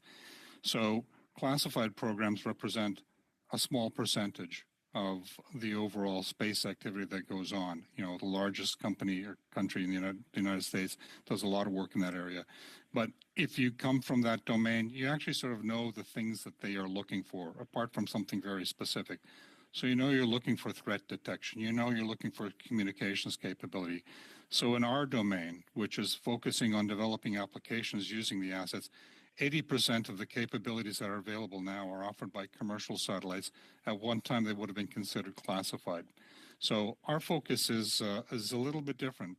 We are able to provide and develop capabilities because we know what's coming, what's up there, and satisfy a large portion of the capability.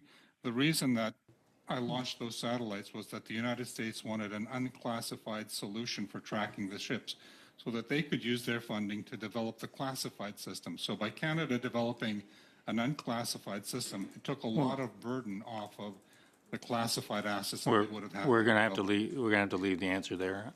I'm sure Mr. Polyev can help out with some classifications. Ms. Gallant. Yes, Posed to both of our you witnesses. have 4 minutes.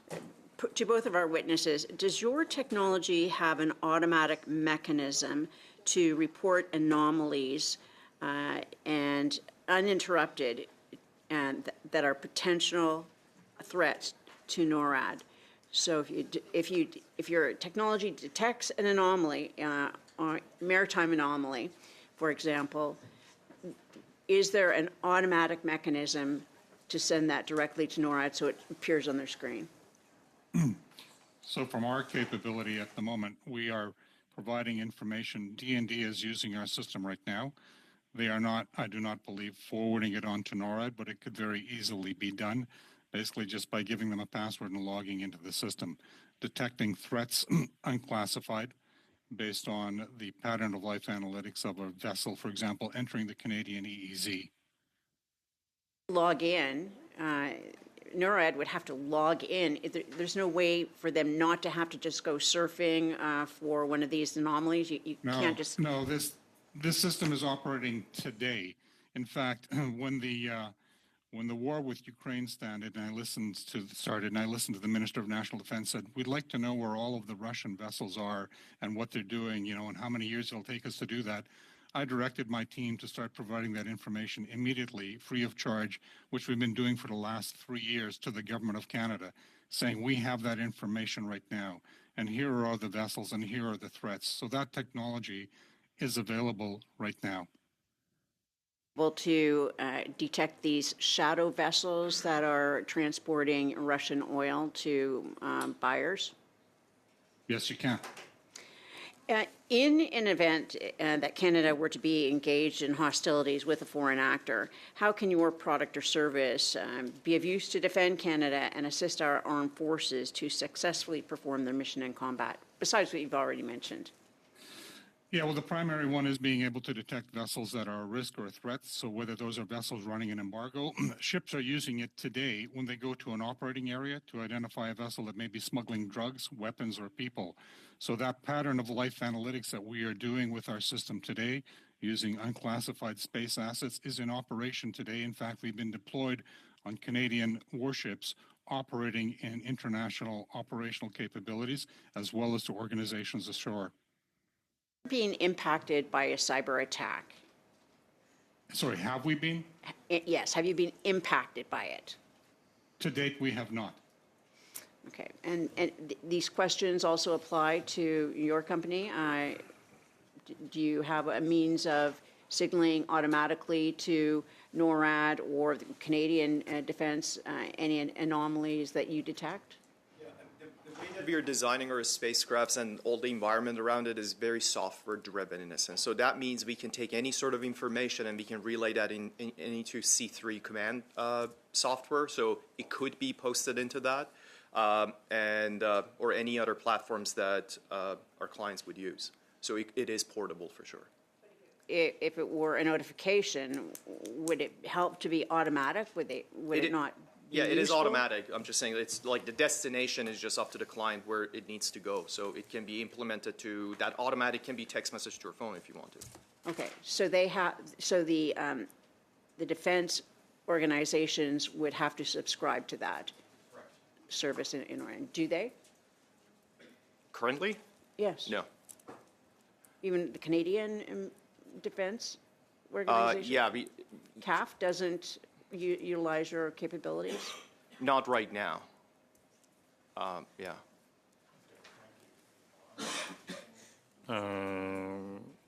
Ms. Lalonde, 4 minutes. Thank you very much. I want to say thanks to both of you for being here. I'm going to try to summarize one thing that I would like to hear from you, and I hope you can give us some guidelines. We've talked a lot about space and, what's in space, 80% commerce, a lot of, commerce aspect versus defense component, dual use. And I think my colleague was making reference about international governance body. Like, are we too late? Like, Canada is, championing many initiatives, yourself, industries, but I'm wondering on a larger scale, what can be the role of Canada in helping develop some international governance into the space component? Is it a NATO? Like, where would you see this in our role as Canadian? I would say space by nature is a very peaceful environment, and Canadian Space Agency is doing a splendid job with that currently. President Lisa Campbell. So those are the conversations that the Canadian Space Agency is usually having with our counterparts in European Space Agency, with NASA and other nations. So we are having those conversations, and again, as especially with the G7 countries, so we are definitely within that. We are having those conversations, I would say. Yeah, from my perspective, there are a number of policies that Canada has in place: privacy policies, AI policies, Remote Sensing Act policies. We comply with those, as well as European policies related to artificial intelligence, the distribution of information, what kind of information. So what we see at the moment is Canada is active in those areas. That does provide the guide rails, the policy, and the privacy framework to ensure that the information is distributed in such a way that aligns with Canadian objectives. So from my understanding, you wouldn't see a bigger international governance body that would help structure what, G7, our G7 partners and allies are doing overall into the space component. So again, we focus on the intelligence derived from those space assets, and what we do see is there is a harmonization. There is nothing that is drastically different. There are elements that are slightly different, but we see that Canada is harmonized with the rest of the world in terms of developing those policies and regulations. Okay, and I'm going to leave you both with anything that you could recommend to this committee that would help us develop some recommendation for the government.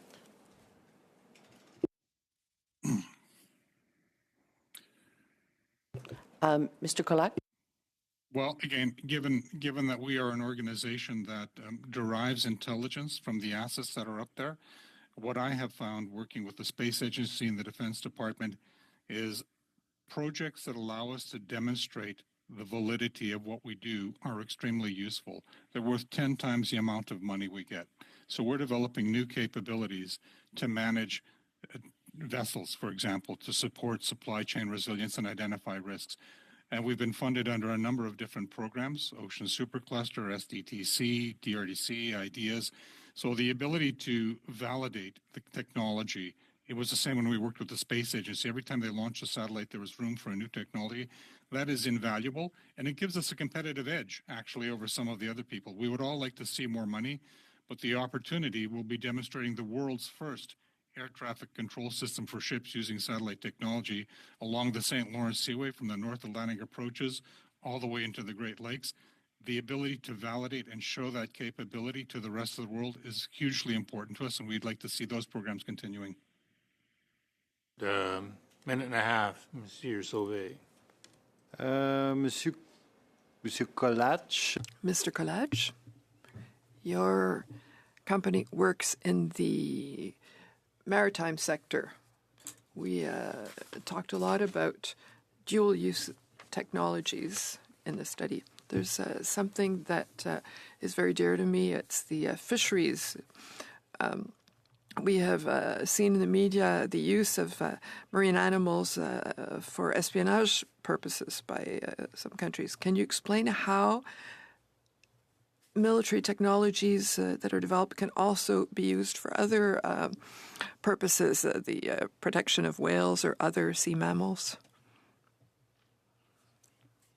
Project with the Canadian Space Agency, where we use optical satellites to do facial recognition on the North Atlantic right whale, which is a protected species which sails off of the coast of the St. Lawrence. Why is that important? Because when you detect the North Atlantic right whale, your ship is supposed to slow down and move over. It's like having a moose on the road when you're driving from Montreal to Ottawa. You know, the impact on all of the other vehicles, which means that you can slow down your speed of your ship. You're going to save fuel, but more importantly, you're going to save emissions. Up to 200 million tons a year can be saved on emissions by using Google Maps for ships. That's an example of using an optical image. It's not a military capability, but it's a high-resolution capability that can be used to support, you know, dual-use systems. So we don't use any classified asset information, obviously, but it's an example of the type of technology that that can be used, and it's a major part. I should say that we've just moved our corporate headquarters to Montreal as well. Our development team is in Halifax, and we're working closely with the fantastic support that we have from the Quebec government in developing our AI capability and rolling out this to the rest of the world. Mr. Sauvé, a minute and a half. Ms. Matheson. I guess to continue to build off of what Madame Lalonde was talking about, just in terms of those international bodies and the understanding of what space has been, there is a great concern in terms of the weaponization of space, absolutely. I certainly am concerned about the commercialization of space. So as an academic and conducting that research, can you talk about what the Canadian government needs to do through potentially those international bodies, whatever we set up, to protect that idea that space is peaceful, but to allow for the room to be provided for that academic research side of things? Yeah, I mean, it's as I mentioned, we like it or not, there will be going to we will have some defense capabilities and operations happening in space, we like it or not. But the majority of that is on the commercial side. And what happens is a very small segment of that commercial side is dedicated to the academic sector. But again, I will kind of circle back to the very fact that space is expensive. So if we want to see innovation, we want to see growth in Canada, we do need to invest back into the academic section as well to make sure they've got enough funding and there is enough kind of research that goes around that can propel that sort of cutting-edge technologies we were talking about when it comes to quantum communication, when it comes to synthetic aperture radars and communication systems and things like that.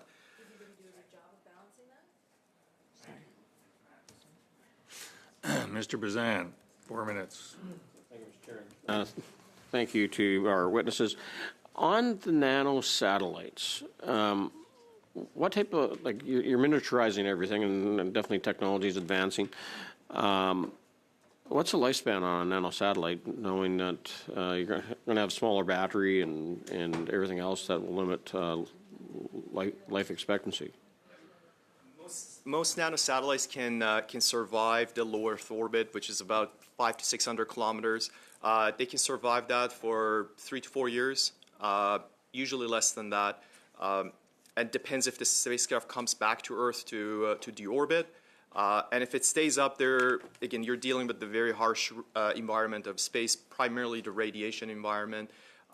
So 2 to 3 years is a fair assumption. However, the approach that we are having, and a lot of other new space companies are having to that, is the rate at which the technology is evolving here on Earth doesn't really justify us launching a satellite that is going to stay up there for 20 years. We are still doing that, but again, even with your phone, when you compare that to like 2 years ago, you can see it's much faster. You have better cameras and things like that. You have the exact same things in space. So if you can kind of reduce the cost of your spacecraft so you can kind of launch more frequently, have better capabilities more frequently, then some companies kind of have that approach. BlackBerry's not going to work anymore? We tried that. It didn't work. They just stay up there then as space junk, or do you actually have them burn up in the atmosphere? We have a mandate of bringing those back, or at least have procedures and protocols in place to ensure that it will come back to not generate space junk. A lot of low Earth orbit spacecrafts do come back just because their relativity closer being to Earth, the gravity force is stronger on them. So they do come back over time, usually somewhere between 5 to 10 years. It could be a bit longer. Some spacecraft have forced deorbiting mechanisms in place that you can bring them back immediately. But a lot of newer missions, especially going out of US, Canada, Europe, they do have very robust plans in place to ensure we don't create more space junk. So if you look at this from what our adversaries would do, how would they make use of a nanosatellite against Canada? It's a very similar situation. When it comes to nanosatellites, again, as the technology evolved, we can pack more technologies into smaller form factors. We can still detect a lot of these objects in low Earth orbit using Doppler radars or other type of SSAs that we have or our allies have. So again, the boundaries of space is really not there. So you can really go over any country you want. You can pretty much observe whatever you want. It's just kind of our responsibility to keep it clean and make sure we play safe. Satellite being as small as it is, you can still pack on the optics that you need to do satellite surveillance, reconnaissance, and intelligence gathering. I would say so. Okay. Would you agree with that, Mr. Kolas? There are physical limitations on the aperture side. It's a physics, so the optical resolution or the radar resolution you can get diminished the smaller the aperture that you have. So you certainly can't get, sub-meter or multi-centimeter resolution. You can't pick up signals information. So there's a limitation. And of course, one way is simply by having a lot of them, you can overwhelm defenses, whatever those defense systems are, much like we see the use of drones in Ukraine and Russia at the moment. So there is a physical limitation to the aperture size that you can put on a small platform, which has a limitation, but you then can use those for detecting 80% of what you want to detect and use the very large aperture, larger satellites like RadarSat to be able to detect, much, much smaller devices. If we're done. I'll just, final question. How does my ship disappear from your system, Mr. Coles? Well, you won't. What you will do, first of all, is you'll turn off your transponder, which sends a flag to us immediately to say you're doing something suspicious because you've turned off your transponder. So now we can task a radar satellite or an optical satellite or an unclassified RF SIGINT satellite to pick up any of the transmissions, look for you via radar, night or day through clouds, or optically. So you will never disappear. Oh, that's a shame. That's also interesting. What if I'm a Russian submarine? Well, you go under the water, and that's a different story. And so, at some point, you would lose but all submarines have to come up for air at one point or another. Well, no, the nuclear submarines don't have to come up for air, but there are other things to look for that sort of go beyond this discussion. So this is in some respects a foolproof system that at any point, any government can find any ship in any place. Absolutely. Interesting. Thank you. Interesting discussion again for second hour. I really appreciate both of you sharing with us your information and knowledge. And colleagues, with that, we'll bring it to an end. We on Thursday morning, our first hour is with on this study, and then the second hour is with our Finnish friends. But we are physically moving from one room to another in order to accommodate the Finns and also the Foreign Affairs Committee, which is going to follow on our questioning. So it's not complicated, but just alerting you to the change. So with that, again, thank you again. Meeting adjourned.